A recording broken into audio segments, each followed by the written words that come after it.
யாரோ பாவை என்னும் பேரில் வரும் தேவன் மகள் நீயோ.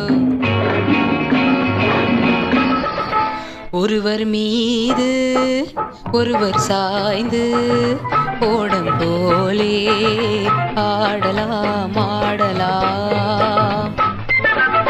ஒருவர் மீது ஒருவர் சாய்ந்து ஓடம் போலே ஆடலாம் ஆடலாம்.